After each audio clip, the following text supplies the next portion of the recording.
Morning folks, Friday morning, still feeling a bit crook, hacking and going, yeah.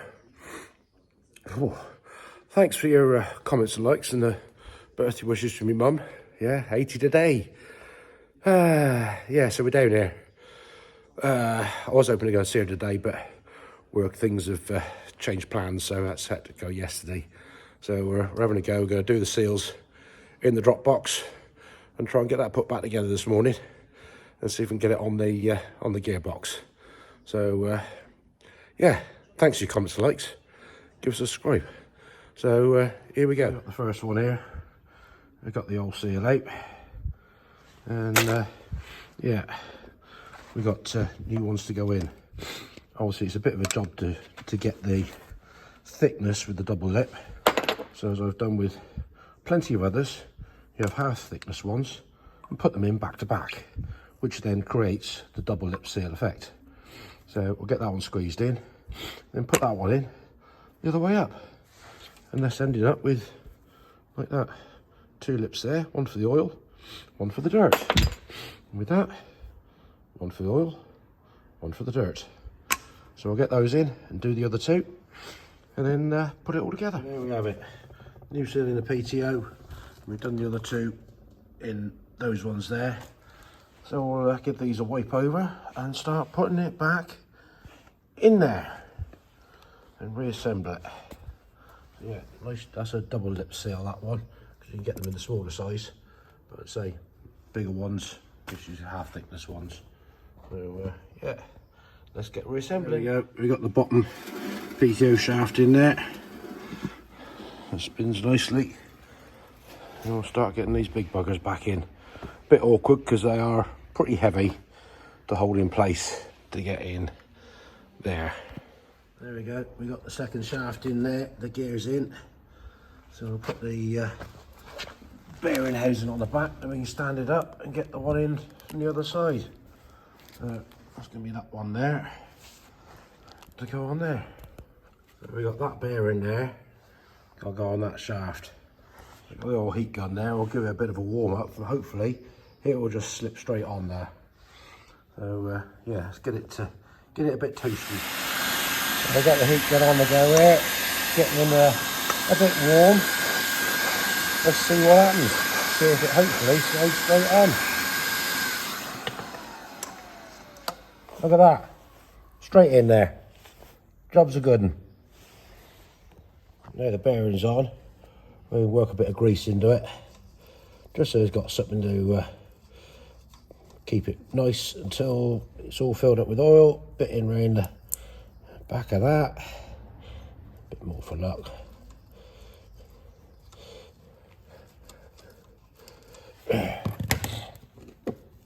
And we got that bit there, which has got some shin plates on here, and there's an O-ring around that. We'll get that lined up and hopefully that will just slip on there like a good one and wriggle the bolts in.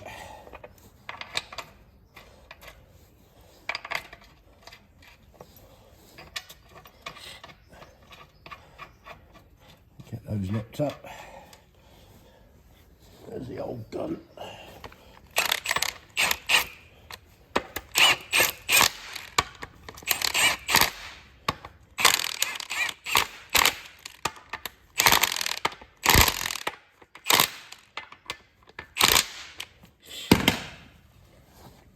There we go, there, that's in there, that spins all okay. Happy with that. Alright, so we've got the bottom flange here cleaned up, put a bit of grease around that, ready to go in that seal. That should just slip in there just nicely, tapping home. We've got the washer here which had a cork gasket on it. So I put some instant gasket over that because obviously you need to seal around the shaft. That can go on there with the said nut and wind it on. And that's the bottom PTO bit all together. So put the spanner on there and tighten that one up. And we'll do exactly the same with the top one. We'll clean the flange up, bit of grease on before the seal goes in, nut on, seal it up. We're going to do exactly the same again with this one. Clean that up, get a nice bit of grease around there so it's going to slip on just nicely. Get your finger in the wet lubey hole. Nice bit of grease around that, and then that one should just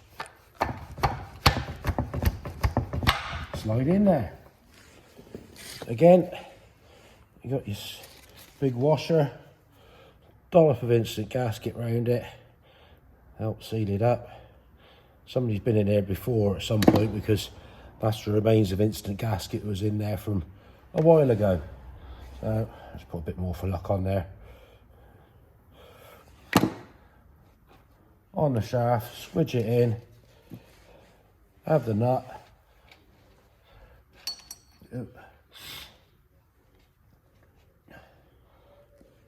I won't start.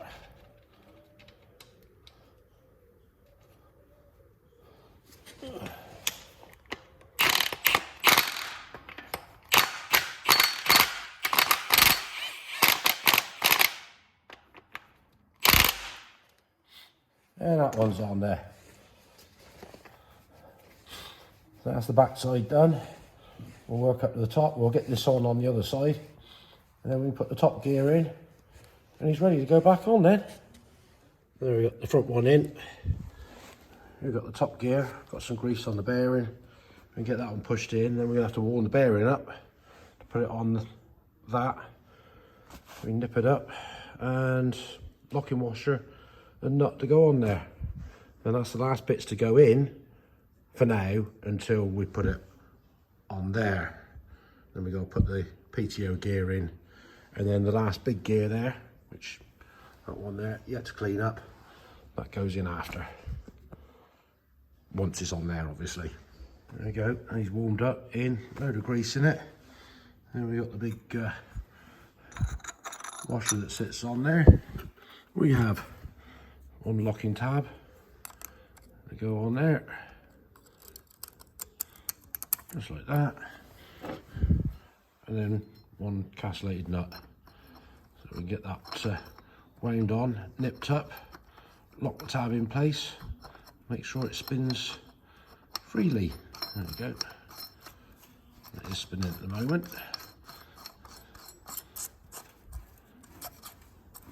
Obviously you need two hands, but needs a bit of tightening up. Yeah, so two-handed job. There we go, that's all assembled.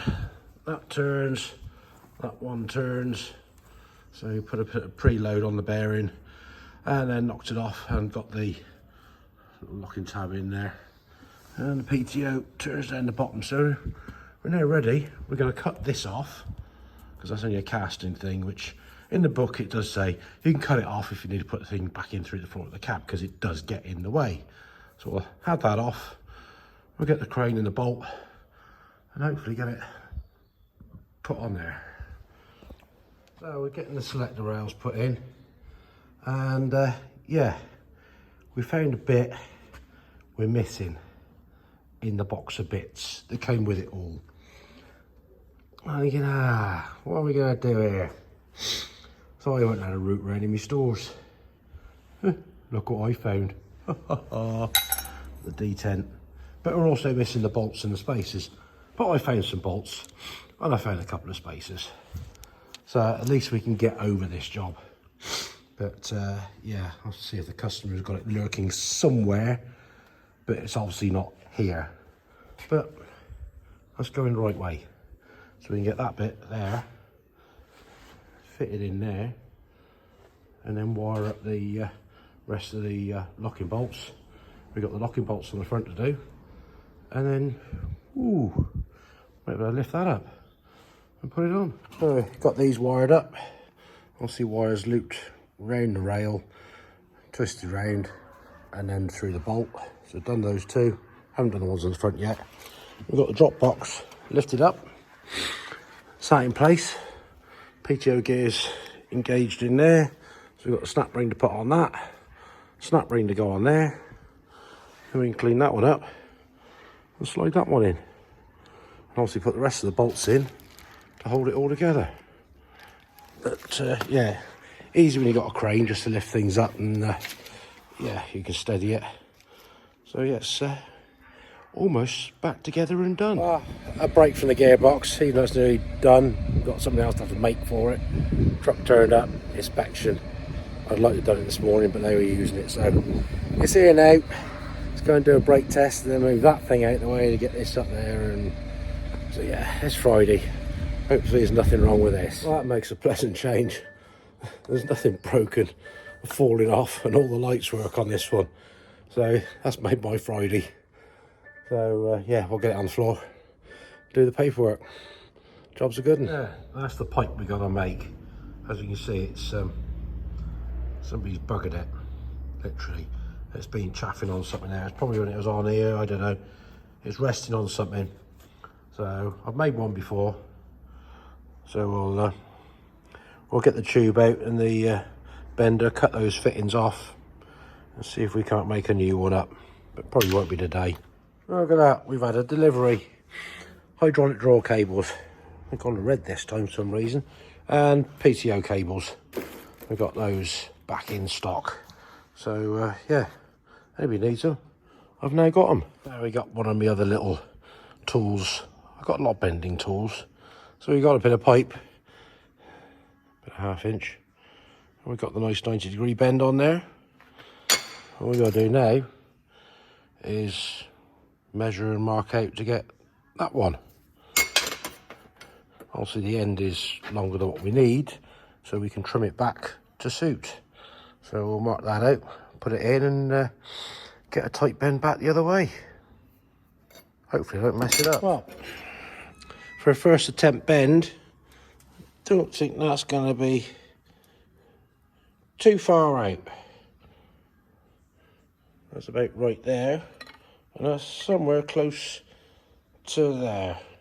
So a little bit of fettling, but we're close. We haven't flared the end yet, but that one sits on there, and that one, that's about right there, and that ain't too far off there. So I think we can get these ends flared off, and that's the pipe made. Slightly larger curve on there, but I haven't got the tool small enough.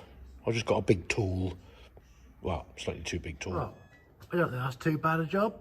That's flared off, and that goes up and fits in there. One tap down. Hopefully that will seal on the other end where it's supposed to go. There, moment of truth. Done the other end. Let's see if it. Ooh, that goes all right. That goes all right. So we get that on there. Slide that up and up. Ooh, that one fits as well.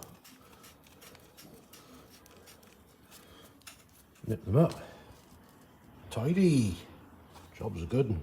Morning folks, Saturday morning. Yeah, we're nearly there. Still coughing and blasting a bit, but on the right side of this flipping man flu. So yeah, called in yesterday, picked a few bits up to be able to finish off this gearbox job. We had the collar that sits on there with the retaining ring that goes after, but I needed some more of these making up because I got somebody who wants one. So a couple made there, and we got the bushes that Farrell Phil wanted for brake pedal. So yeah, we can get that one pop back on there. As you can see there, got the groove. So we'll get the retaining clip on there, and that's that bit finished, ready to go on the gearbox. There we go, all in place.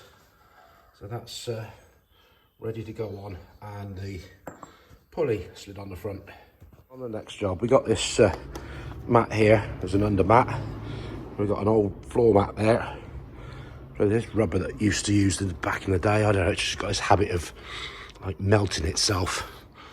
So we'll cut this template out. Obviously this was a 1250 version, so it's going to be slightly different in this corner here where the gear lever is, but we can get it cut, offer it into shape, and trim it to suit around the top of the gear lever selection. Then there would be another small bit to have to go around that corner there, but we'll have enough spare to do that bit as a separate piece. And then we'll get some of the, I've got a roll of rubber up there with this checker plate pattern. So we'll cut the top cover to go over the top of that. We've been found a bit of foam. We've cut the template out, or cut the foam out from the template. And that's the foam that goes with the wheel arch liners either side of the cab. So that's 2 of those done. Sorry if I'm huffing and puffing, I just had a coughing fit. So yeah, we'll go and tidy up the plastics now. These are the original ones. They're not that bad. There's only a little bit on the corner there, but that'll probably be covered up by the mat. So I think we'll make use of these again, hopefully. And as if by magic, they look like new-ish. So yeah, got to clean up with some anti-silicone and that, and then a coat of gloss black paint. They look respectable.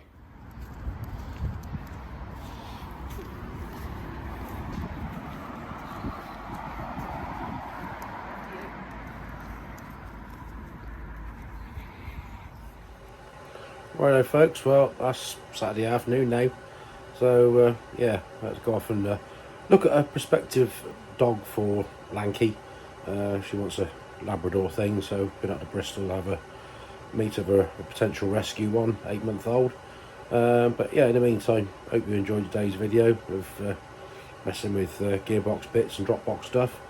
So as always, drop us a comment, like to hear from you. We'll get back to you. Give us a like and subscribe and share, etc. Don't cost anything. Much appreciated. So on that note, it's beer o'clock, and tomorrow's another day. So until then, take it steady. Catch you later.